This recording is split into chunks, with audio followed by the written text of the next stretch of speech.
Good evening, all. Hope my voice is audible and the presentation is visible. Yes.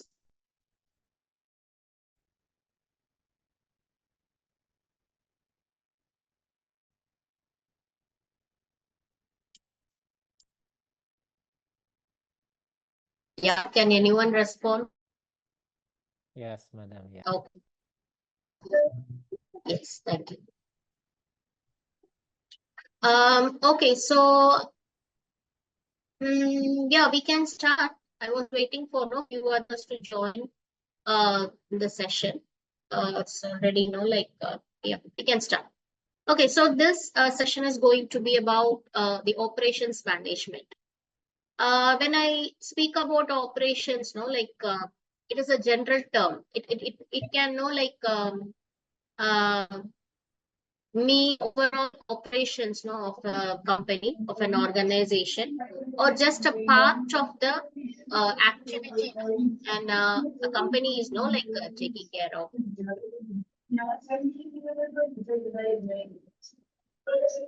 Please mute your audio if you are not speaking.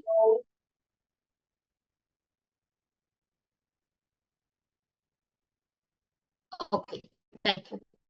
So make sure you are muting your audio because the background noises disturbs the session.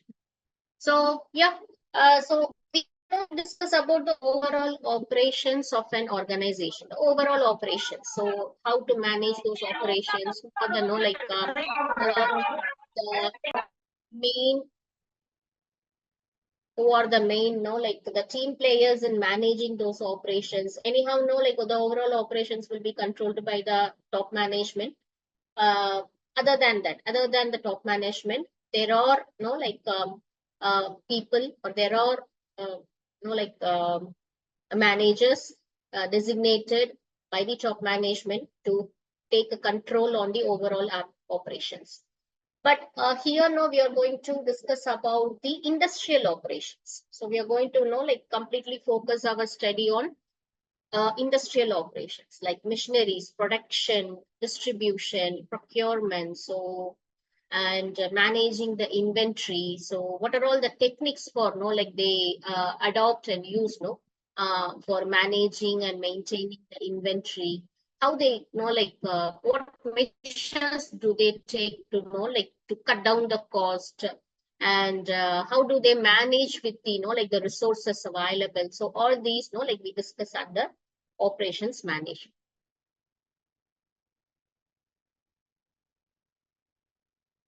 Okay, so this is the management of systems or processes that create goods or provide services. So either these operations is about creating goods, physical goods, or it's going to be the services. Or sometimes the goods, the physical components, it comes along with the service. And it is concerned with converting materials and labor into goods and services as efficiently as possible to maximize the profit for an organization. So the organization has purchased the goods, has procured the goods, it has procured the materials, and now the required materials are in hand, the machineries are in hand, the labor are in hand, and the money for running all these things, for managing all these activities. So everything is readily available. But how do they manage the operations, and when the before the function starts, before the actual operation starts? So they have to go out with strategic plan. First, they have to lay out all the strategies and plan everything, and then go on with the execution. So that's how they manage the operations, the overall operations of the industries. So when you take the business process, it's all about the overall process of the organization, that is all the departmental activities, and the finance that is going to help the organization to control and to make these activities go on, and sometimes no use of technology, adopting to the new technology, from the market or from the industry.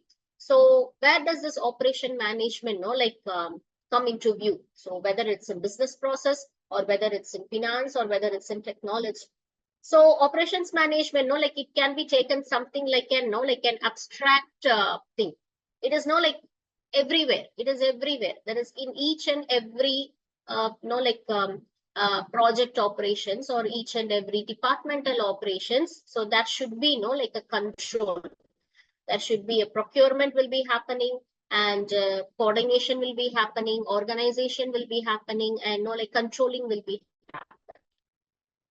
So operations is no like happening in overall all the department, all the activities, and all the functional areas. How it all happened when it comes to industrial operations. So how it all happened. So before 19, no, like not 19, sorry, in before 1700s, everything was no like handcrafted in the sense the individuals, no, like the craftsmen usually, no, like go for handcrafting things. So they didn't invent no like big machineries, and no like they didn't use high end technologies or automated things, no, to manufacture in bulk. So only after 1700s, things started, no, like changing. That is, no, like the invention of machineries and no for bulk production came to existence. So when these inventories and when these machineries were, no, like they have started functioning. So a control for, no, the overall operations, no. So that was the important thing. The management they want to know, like take it in hand, because if there is no control, what happens is sometimes they may procure extra raw materials which is not required for that particular time, because the demand in the market will be, like a substantial demand. To meet that demand, they have to know, like procure the raw materials accordingly. They shouldn't procure much lesser or much higher.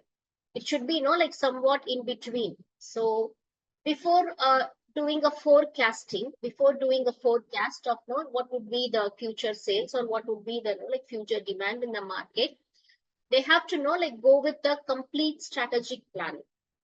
So how will be the demand in the market, who are all the customers who will ask for their products, and how do they want their product to be.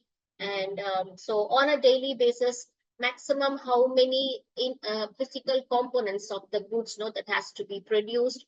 For producing those goods, like the completed finished products, how many machineries are needed, and for each and every machinery, how many laborers are not required to work on it, for how long hours they have to work. And finally, regarding the quality, checking the quality of the finished product. So like what are all the standards to be maintained, who takes care of those standards. So all these things has to be, like planned well in advance. So to go with the evolution, like to check the evolution of this overall, how it all happened. So the oldest management techniques were construction of great monuments, war logistics and tactics, and bulk production. It was done with, like few machineries, like wooden machineries. There were not, like machineries made with metals or no with some other physical components. Mostly it was, like wooden machineries in those olden days. So there was management happening. All these strategic, like strategies were laid out. Planning was laid out and executed. So things were like running smooth. But after some time, in chapter 1700s, when the world started, like experiencing, overgrowing population, and people started, like the customers started thinking differently. That is, they stopped buying things, like which were sold in the market for a very long time. So, like uh, what it means, there was no change in the product the companies or the individuals they were giving. There was no change at all. For a very long time, the products were the same. The volume, the size of the product, the color of the product, everything was like one and the same. And there was no newer version at all. So customers got bored out of it. Like they didn't like those products anymore. They wanted something different.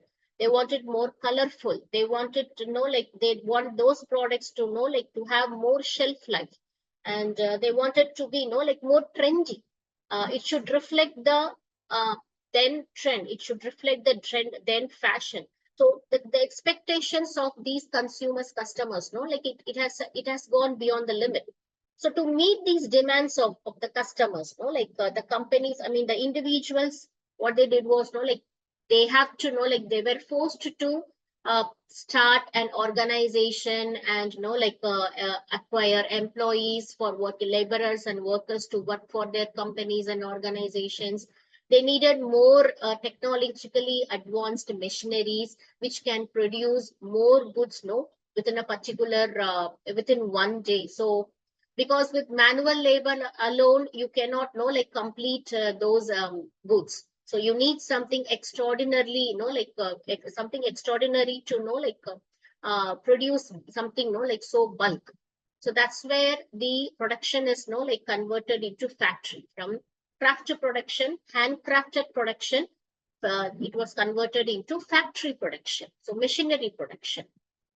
So what is the reason when a series of industrial inventions and mechanically powered machines have taken place? So that's the reason. So the overall process of the operations is, that is, no, like the in the production, in the manufacturing point of view. So input, what are all the components of input? Manpower, material, machine, money, information. You can add technology also here. So manpower is the input. You need workers, laborers, material. You need the required raw material, machine, the machineries, no, like to handle and no, like to produce a product, to convert the raw material to a finished one.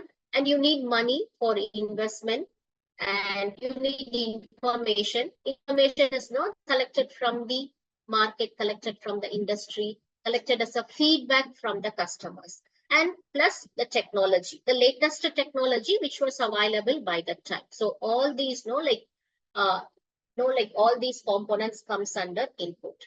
Then the transformation stage processes product design. So design, it keeps on, changing. Process planning.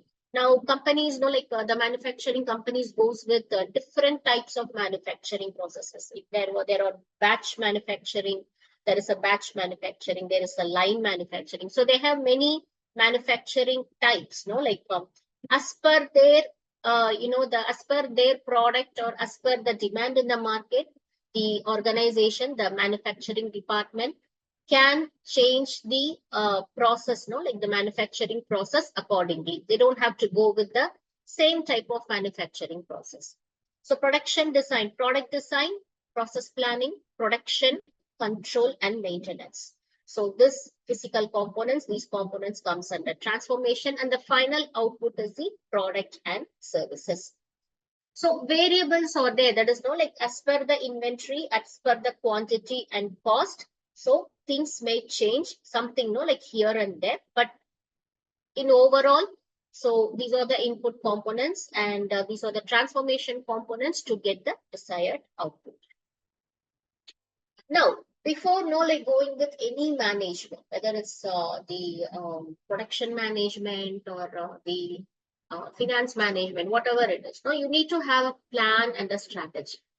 So there is a difference between plan and strategy. Plan is something internal. It is so concrete. You cannot keep on changing your plan.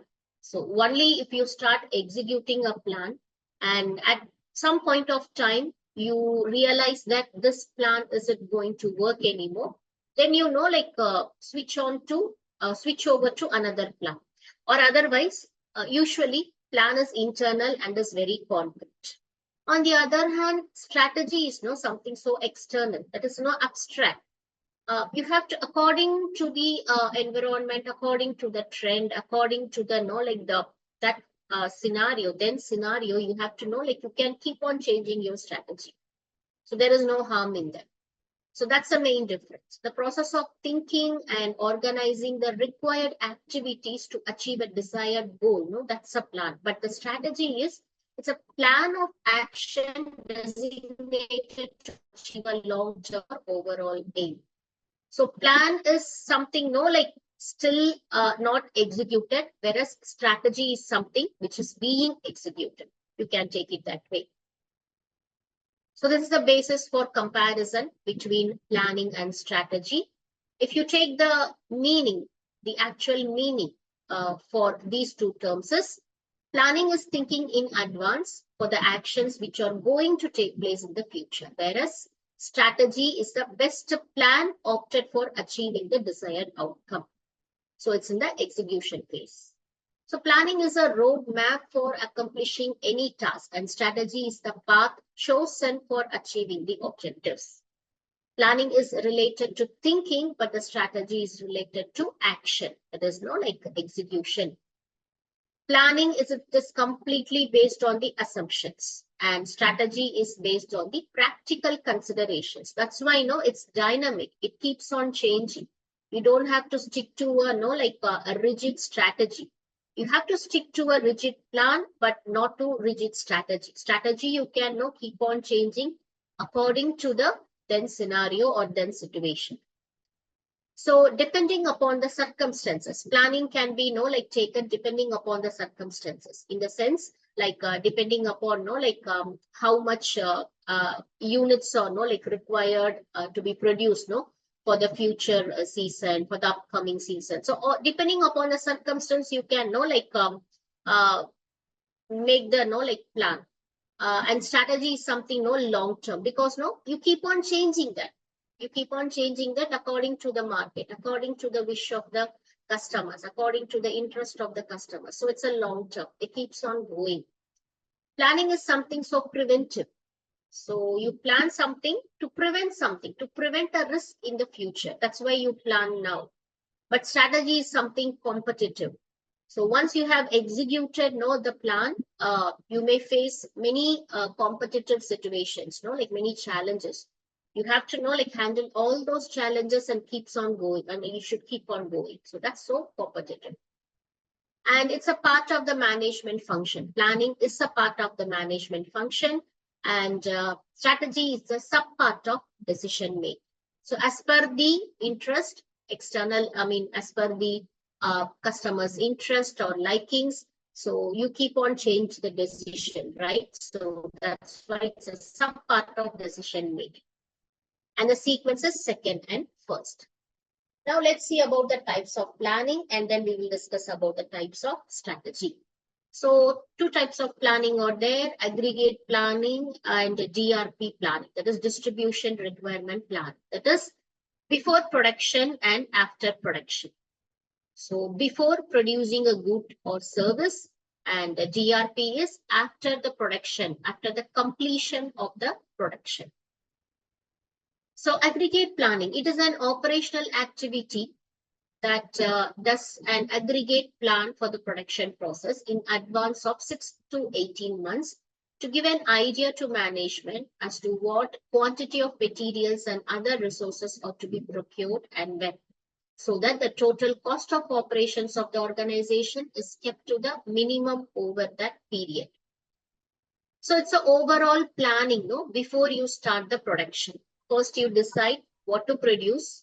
And once you have decided, you decide how it should be produced, how it should look like, how the product or service should look like, to whom the product or service should cater.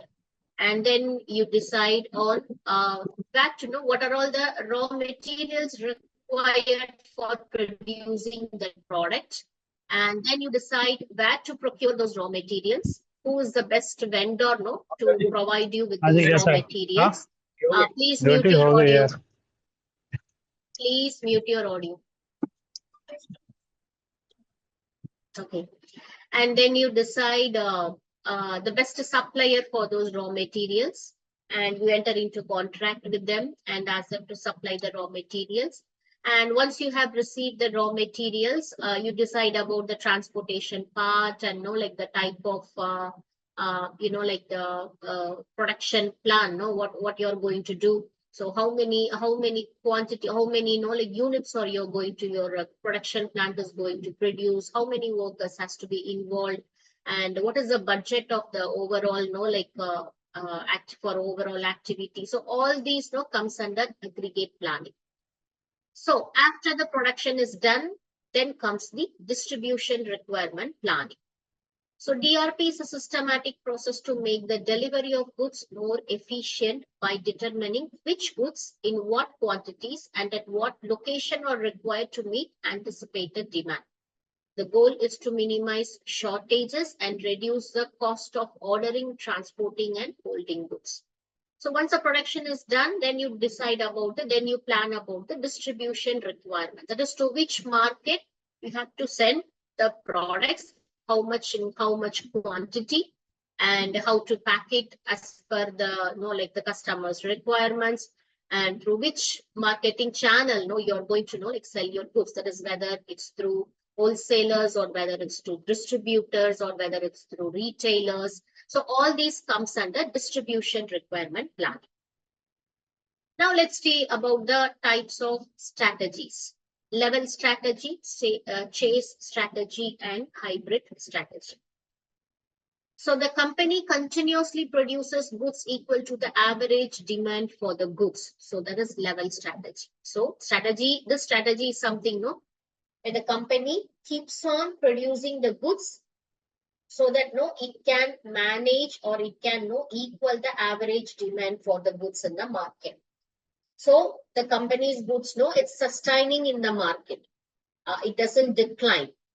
It keeps on like sustaining in the market, and the company is able to produce those goods which are demanded in the market in a continuous basis. And what is a chase strategy? Chase strategy or demand matching strategy produce only enough goods to meet or exactly match the demand for goods. Because companies which follow chase strategy may be taking up the the production strategy of this pull strategy. So you have this pull strategy and push strategy. Push strategy is something where you produce goods in advance and try to push it to the customers by heavily advertising and marketing, by giving more discount offers. That is push strategy.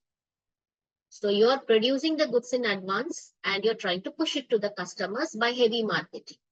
Pull strategy is the reverse strategy. That is, you're advertising about your product, you're making the customers order with you, and depending on the number of the orders, you're producing the units.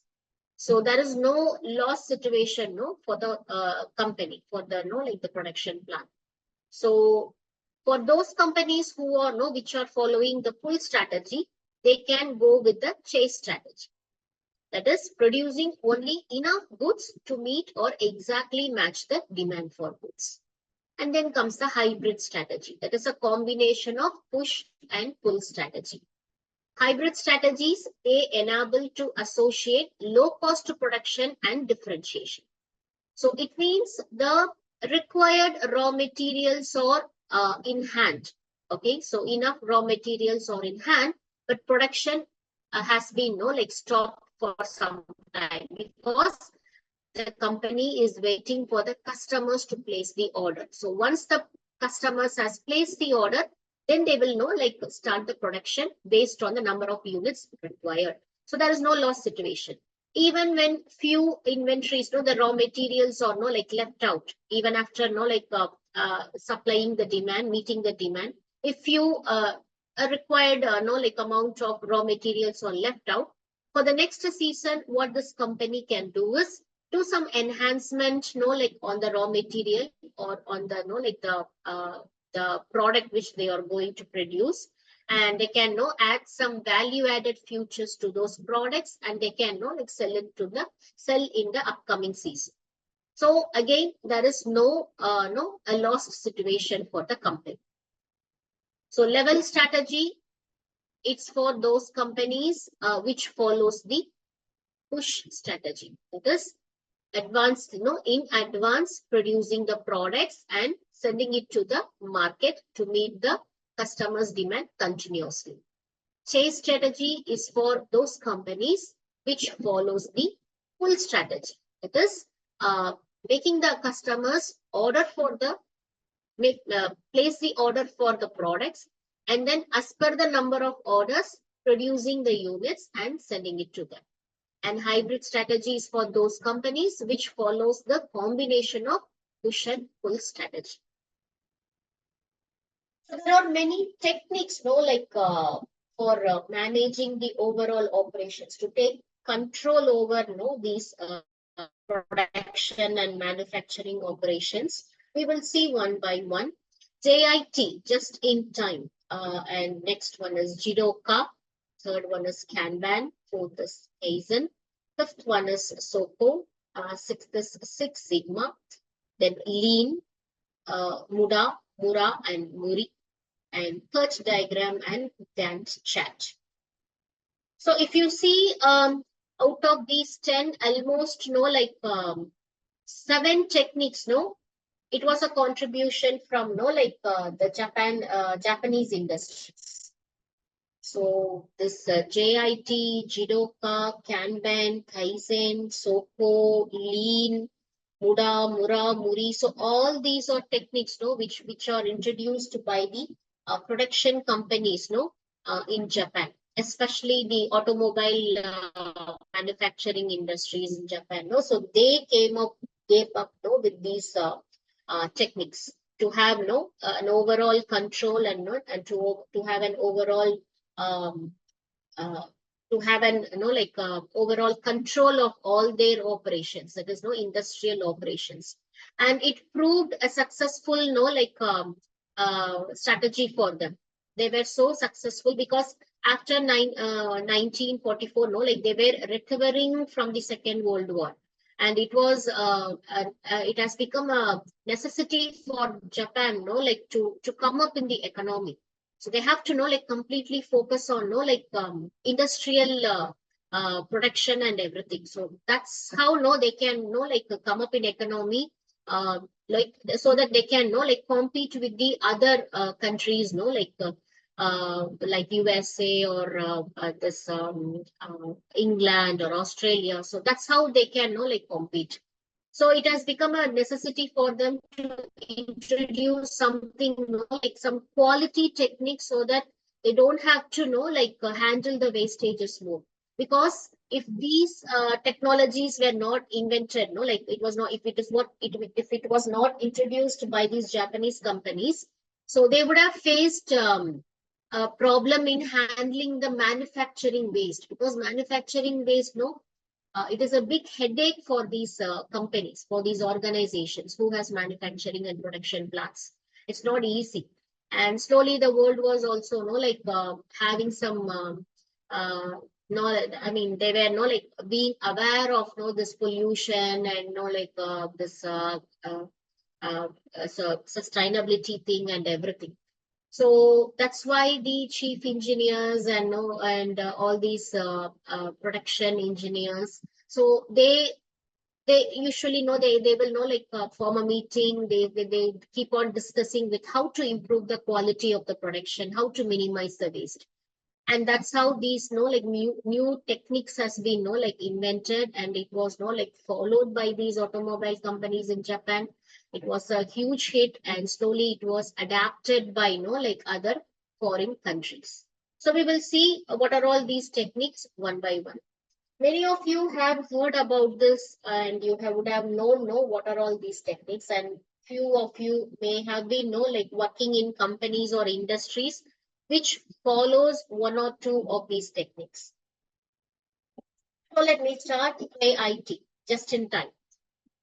Usually, the conventional way of production is no like procuring the products in, that is raw materials in advance, and keeping it in the warehouse. And when it is time for production, so the required raw materials are taken from the warehouse and be produced. And once it has become the finished goods, again store it in the warehouse. And when it is a time, take it from the warehouse and transport it to the market. This is the usual supply chain process, the traditional supply chain process followed by no like many industries no, in olden days. So what happened was the maintaining and like managing the warehouse, that has become a huge headache for these companies, because it required extensive labor, extensive money, and like a lot more. And if that, and not only that, warehouses, like uh, because of like having no knowledge about how to handle the machineries or how to handle the products in the warehouses, a lot of accidents were also happening. Goods were lost and lives were lost. So in order to avoid this warehousing concept, like which incurs, which pulls lot of money and like lot of time. So what companies thought was, why don't we ask our suppliers to supply the required materials, just before the production starts. So why to know like buy it in advance? Why we have to know like procure the raw materials in advance and store it in the warehouse? So we can avoid the warehouse concept. So let's go for no like just in time. So they, what they did was, they spoke, they know like spoke with their suppliers, the vendors who provides the required raw materials, and so the contract were made, and these suppliers will provide the required raw materials to the company, uh, to the production floor, just before the production starts. There is no like few hours before the production starts. So that's why this technology is called just in time. So this helped the these manufacturing units to save cost, like to save money to a great extent, because completely the warehousing concept that was completely like taken off. And not only that, accidents weren't happening in like because there is no warehouse, right? So how come no like accidents will happen?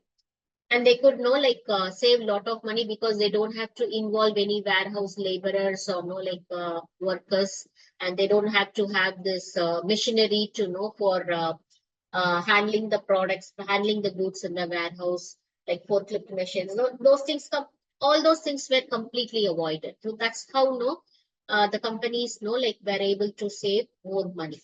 So JIT is an inventory strategy companies employ to increase efficiency and decrease waste by receiving goods only as they are needed in the production process, thereby reducing inventory cost.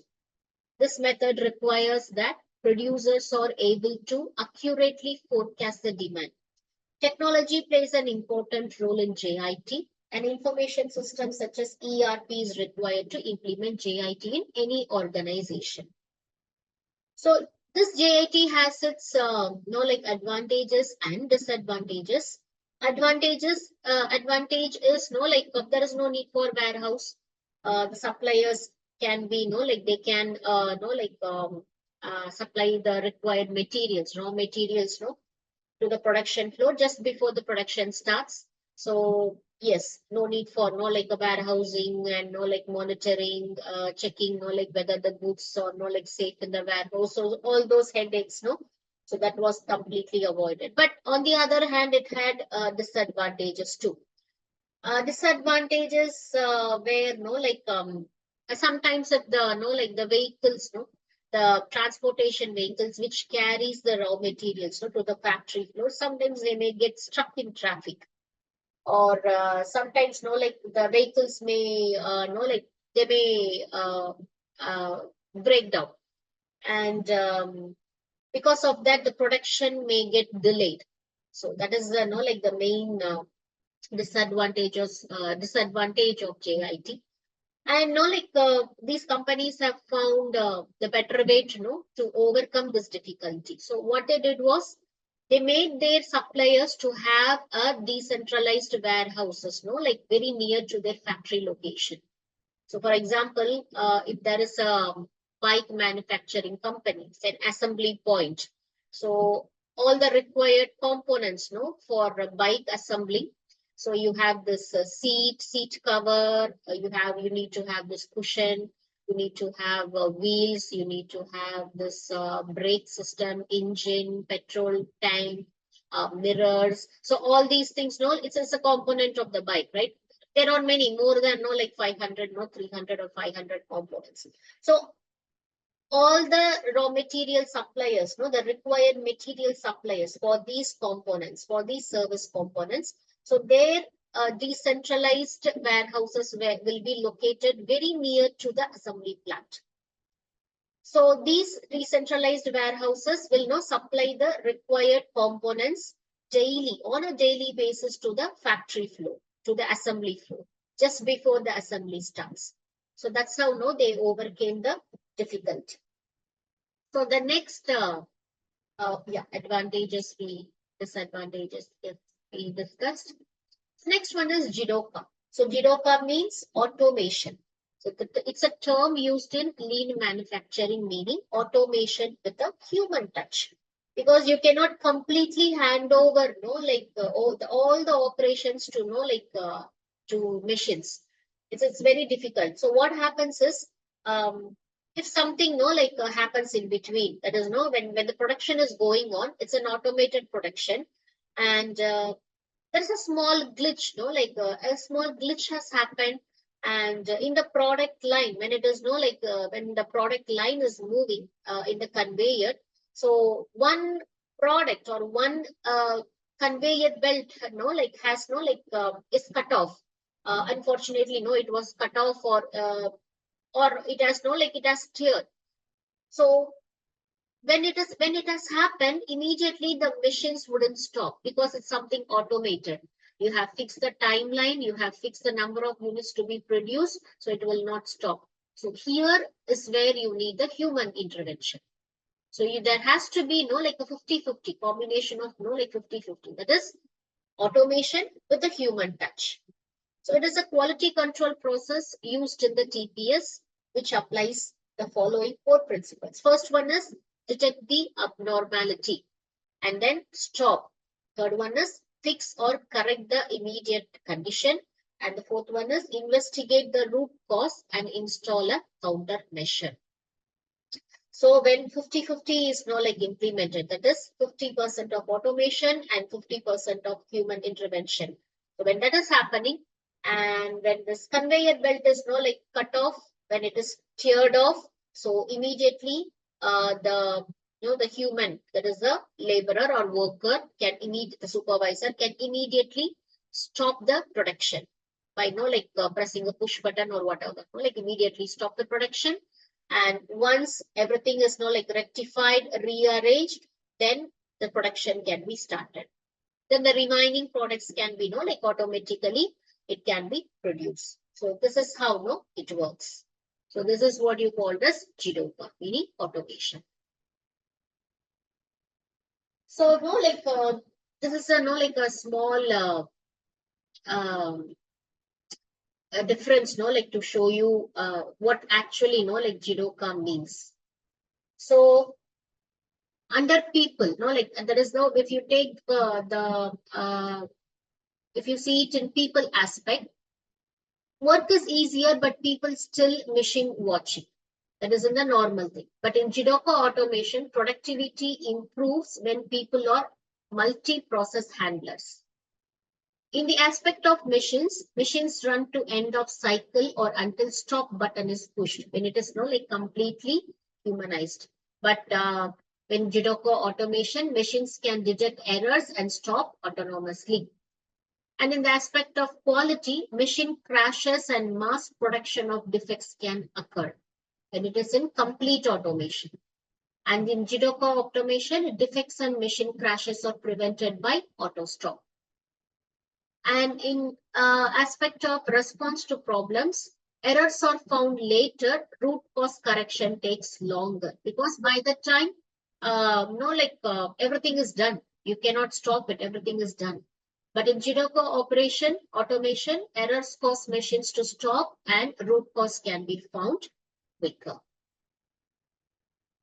So this is the whole concept of Jidoka. A situation deviates from the normal workflow. A machine detects a problem and communicates it. Immediately the line is stopped. So the manager or the supervisor removes the cause of the problem, and then finally improvements incorporated into the standard workflow. And the third concept is Kanban. So Kanban, it's like having a workboard. There is no like usually like during our school days or college days, there will be a timetable board kind of a thing, right? So which will be like uh, written in a blackboard or a whiteboard, whatever it is. Or like we would have like uh, marked our timetable with sketches or with like pencils, and we on a sheet, and we would have pasted, right? So the same kind of like strategy is Kanban, but it is used in industrial operations. Why it is used? Like it clearly has like the to-do list of daily operations in advance.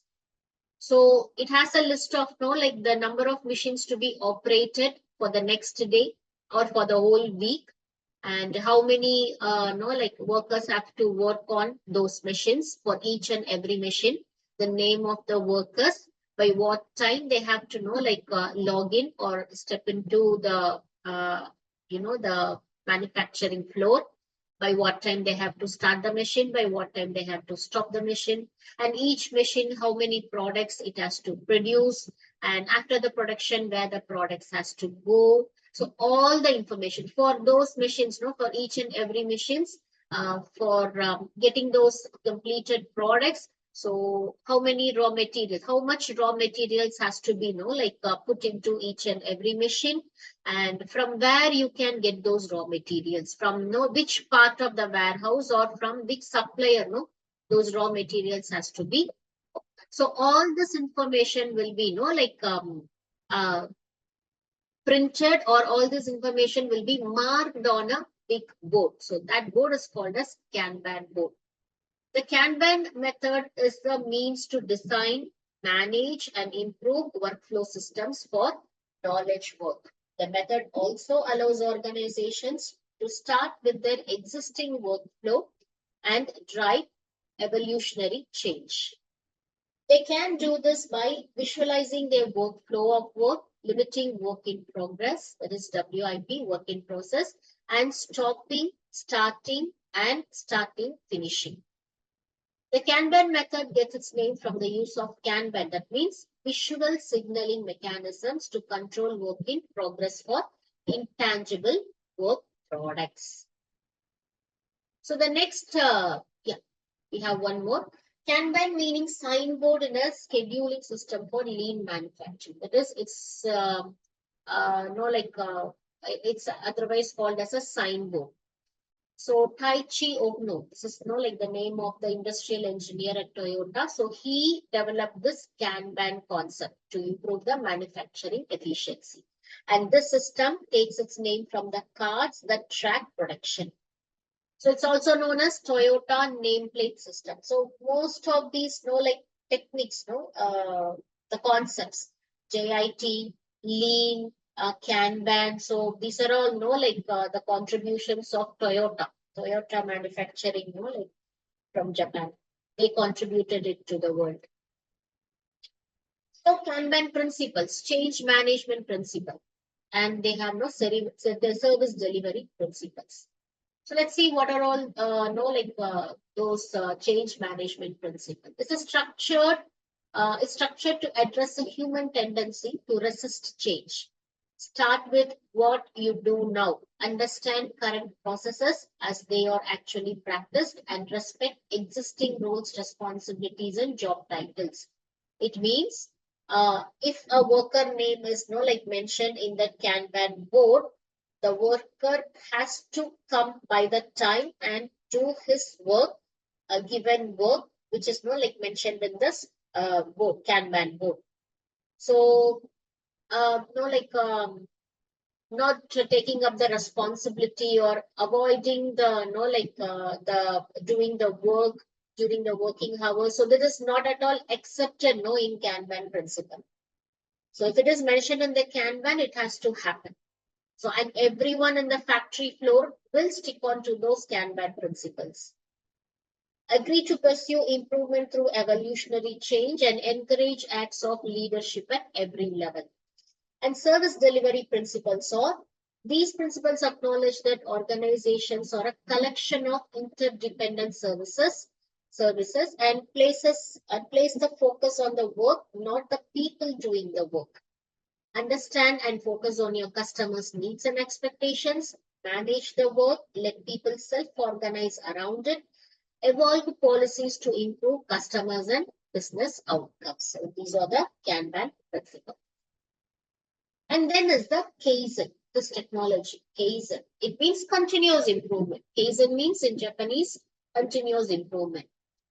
This involves building organizational culture and instilling in its people a value system stressing that processes can be improved if needed. So keep on improving the process, not just sticking on with the traditional way of doing the same thing again and again. So go adapt, as per the new trend or new technology, which is in the market or in the industry. Improvement is an integral part of every employee's job, and this process is formalized by Kaizen. It's a part of TPS. This TPS means Toyota Production Systems. The Japanese word for which means that continuous improvement.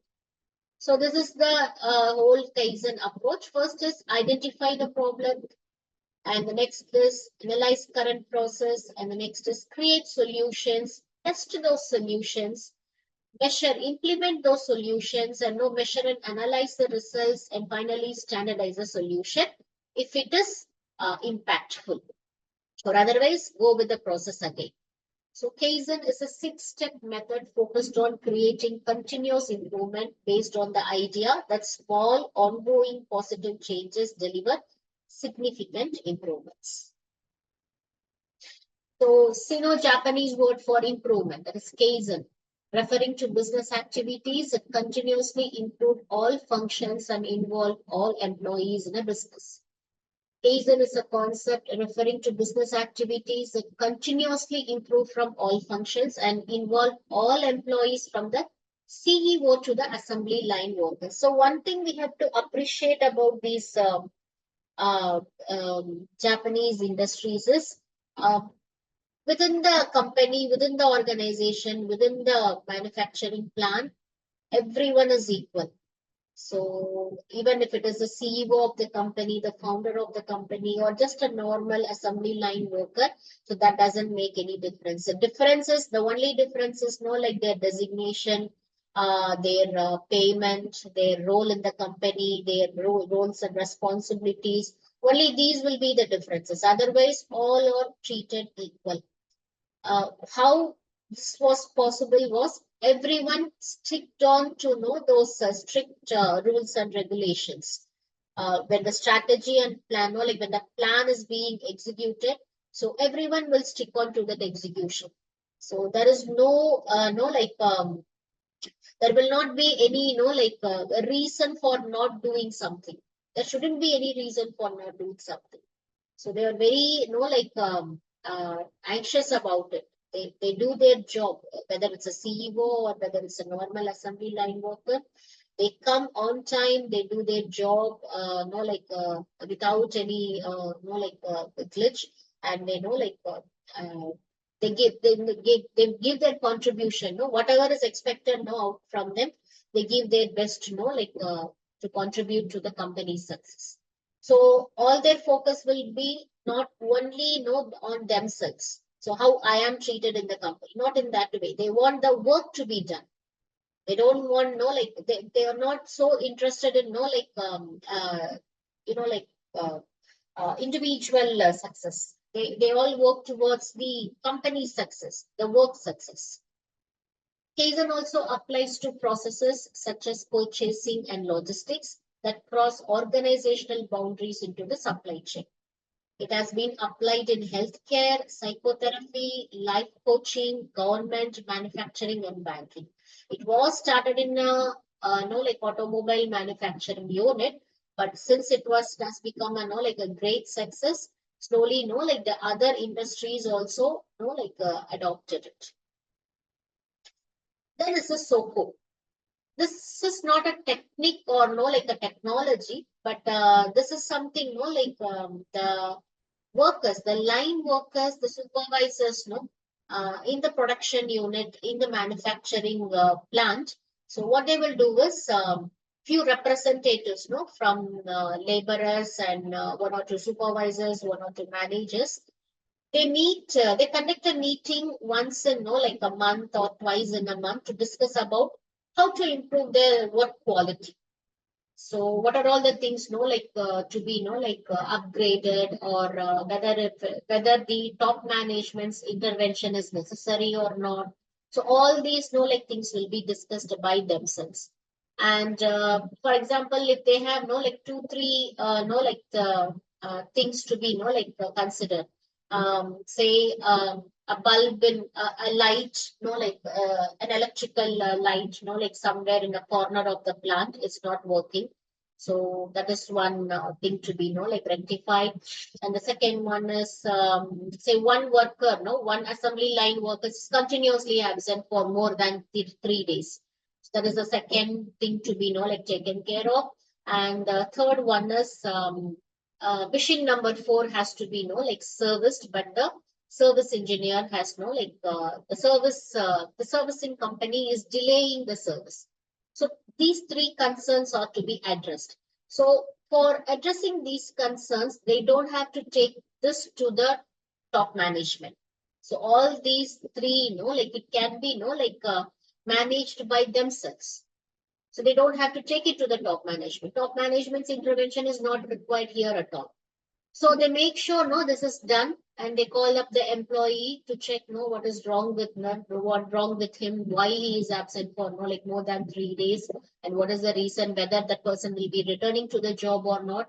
If that person is not, no, like returning to the job, so for sure, then this will be, no, like taken to the top management, so that, no, they can, no, like employee, take up a new employee, no, new worker into the organization, or otherwise these things will be handled by themselves. This is to improve the work quality, to like add more quality to the work whatever they are doing. So the technique in which a group of employees uses participant management to identify and solve problems with the performance or quality of a product is known as quality circle. So quality circle is called as SOCO in Japanese. In this, small teams of employees meet to discuss, evaluate, and solve problems related to quality in an organization. It is an essential component of enterprise management in which small groups of 6 to 12 people volunteer to improve the employees' quality of work life while simultaneously increasing productivity, quality, and overall organizational performance.